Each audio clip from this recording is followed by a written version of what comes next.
കേരള മുസ്ലിം heritage foundation ഡിസംബറിൽ Kozhikode JDT ഇസ്ലാം കോളേജിൽ സംഘടിപ്പിക്കുന്ന കേരള മുസ്ലിം പൈതൃക സെമിനാറിന്റെ ഭാഗമായാണ് കാസർഗോഡ് ടി ഉബൈദ് സെമിനാർ സംഘടിപ്പിച്ചത്.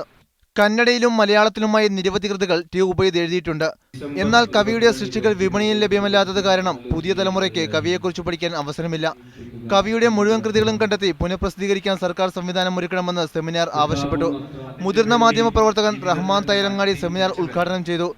ജീവിതത്തിലും കവിതയിലും നന്മയോട് ചേർന്ന് നിന്ന കവിയായിരുന്നു ടി ഉബൈദ് എന്ന് അദ്ദേഹം അഭിപ്രായപ്പെട്ടു.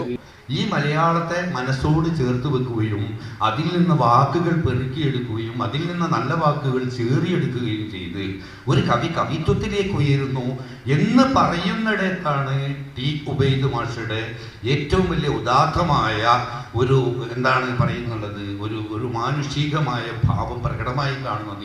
മലപ്പുറം ഗവൺമെന്റ് കോളേജ് മലയാള വിഭാഗം അധ്യാപകൻ ജമീൽ അഹമ്മദ്, പ്രൊഫസർ ഇബ്രാഹിം ബേവിഞ്ച, കവി രാധാകൃഷ്ണൻ ഉളിയത്തെടുക്ക, PS ഹമീദ് എന്നിവർ സംസാരിച്ചു. മീഡിയ 1 കാസർഗോഡ്.